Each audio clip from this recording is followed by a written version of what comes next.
Hola, hoy vamos a meternos de lleno con uno de los mayores miedos que existen al invertir, ese momento en que la cartera se desploma. Vamos a analizar la diferencia, que es fundamental, entre la volatilidad, que es inevitable, y el riesgo real de perder dinero, que ese sí que se puede gestionar. Para entenderlo bien, nada mejor que una historia que lo ilustra a la perfección. Vámonos a marzo de 2020, en plena pandemia. Tenemos a dos personas, cada una con 100.000 euros invertidos. De repente, en 3 semanas, ¡zas!, el mercado se hunde un 35%. El inversor A entra en pánico total. Mira su cuenta y piensa, he perdido 35.000 euros. El inversor B, en cambio, ve exactamente lo mismo, pero su forma de pensar es radicalmente distinta. Bueno, pues el inversor A, dominado por el miedo, ¿qué hace? Vende todo. En ese instante convierte una caída que era temporal, sobre el papel, en una pérdida permanente y muy real de 35.000 euros. Pero es que el coste de esa decisión no termina ahí, ni mucho menos. Al quedarse fuera, no solo materializa esa pérdida, sino que se pierde toda la espectacular recuperación que vino después. Esto eleva el coste total de su pánico a 45.000 euros. Una barbaridad. ¿Y qué pasó con el inversor B? ¿Qué hizo? Absolutamente nada. Se quedó quieto, mantuvo la calma y mantuvo su inversión. Vio cómo su cartera no solo recuperaba el valor que tenía antes, sino que para finales de ese mismo año había crecido hasta los 110.000 euros. O sea, acabó con una ganancia de 10.000. Misma situación de partida, resultados completamente opuestos. Entonces la pregunta es obvia, ¿no? ¿Fue suerte? Pues no, en absoluto. La diferencia crucial aquí fue el conocimiento. El inversor B entendía un concepto fundamental que el inversor A ignoraba por completo, la diferencia que existe entre volatilidad y riesgo. A ver, empecemos por la volatilidad. Dicho de forma sencilla, la volatilidad son los altibajos, las fluctuaciones de precio que vemos en el corto plazo. Es el ruido diario del mercado, ¿sabes? Esos bandazos que asustan un montón, pero que no definen para nada la tendencia a largo plazo. Es una característica que va con el mercado, no es un error del sistema. El riesgo, en cambio, eso sí que es la verdadera amenaza. Es la probabilidad de una pérdida de capital permanente, irrecuperable. ¿Cuándo ocurre esto? Pues cuando una empresa quiebra y sus acciones valen cero, o como le pasó a nuestra inversora, cuando una persona convierte una fluctuación temporal en una pérdida definitiva al vender en el peor momento posible. Aquí está la clave de todo, la idea central de este análisis. La volatilidad es temporal y con tiempo es recuperable. El riesgo de una pérdida permanente es definitivo. Por lo tanto, el objetivo no es evitar la volatilidad, porque eso es imposible, sino gestionar y minimizar el riesgo real. Y aquí es donde entra en juego la variable que lo cambia absolutamente todo, la que transforma esa volatilidad que tanto asusta en simple ruido de fondo.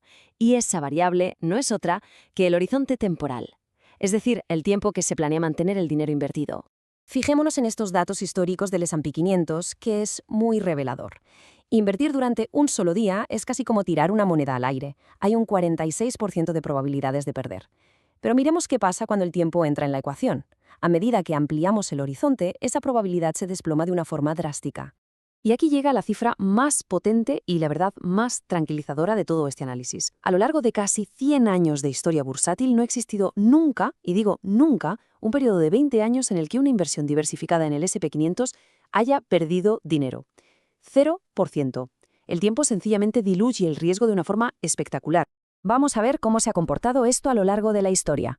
La Gran Depresión, la burbuja.com, la crisis financiera de 2008, todas provocaron caídas que daban auténtico pánico y una sensación de fin del mundo. Y sin embargo, el resultado final fue siempre el mismo para quien mantuvo la calma. La recuperación total y un crecimiento posterior. La historia no se cansa de repetir esta lección.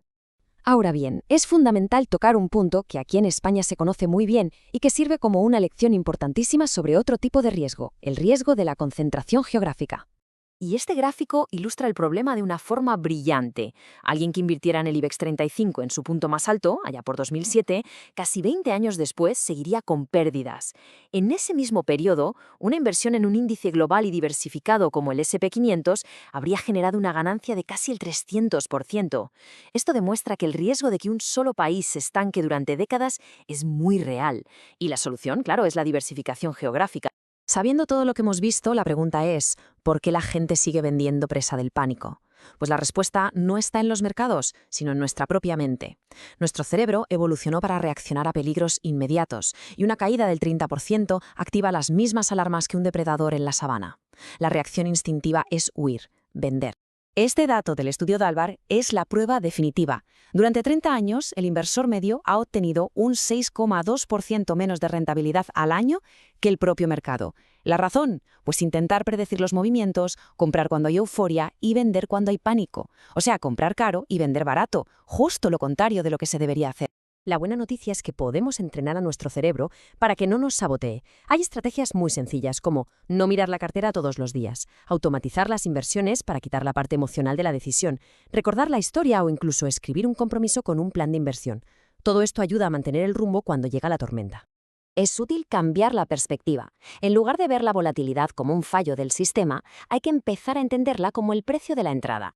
Si se quiere acceder a las rentabilidades más altas que ofrece la bolsa a largo plazo, hay que estar dispuesto a pagar el peaje de la volatilidad a corto plazo. Es que no se puede tener una cosa sin la otra. Dicho todo esto, hay situaciones en las que la volatilidad sí que se convierte en un riesgo permanente y muy, muy real. Si se necesita el dinero a corto plazo, si no se tiene un colchón para imprevistos, si se invierte con deuda o si toda la inversión está en un solo sitio, en esos casos una caída del mercado puede forzar una venta y convertir la volatilidad en una pérdida catastrófica. Es vital evitar estas trampas. De hecho, si se evitan esos errores, la volatilidad deja de ser un enemigo para convertirse en un aliado muy poderoso. Para quien invierte de forma disciplinada, las caídas no son una amenaza, son una oportunidad. Que estrategias como las aportaciones periódicas, por ejemplo, permiten comprar más barato de forma automática cuando el mercado cae. El rebalanceo de cartera obliga a vender lo que está caro y a comprar lo que está barato. Y tener algo de liquidez guardada da la opción de aprovechar las grandes caídas como si fueran unas rebajas. La volatilidad, si se gestiona bien, mejora los resultados. En resumen, si nos tenemos que quedar con una sola idea, que sea esta. La volatilidad es ruido temporal, el riesgo es la pérdida permanente. Y las dos armas más poderosas para combatir el riesgo y tener éxito a largo plazo son la diversificación global y, sobre todo, el tiempo. Si les interesa seguir profundizando en estos conceptos clave para construir un patrimonio con tranquilidad y con conocimiento, no olviden suscribirse al canal. Publicamos análisis como este de forma regular. Y si esta explicación les ha aportado algo de claridad, un me gusta nos ayuda muchísimo a llegar a más gente. No duden en compartirlo, sobre todo con esa persona que siempre se pone nerviosa con los titulares económicos. Seguro que se lo agradecerá. Nos vemos en la próxima.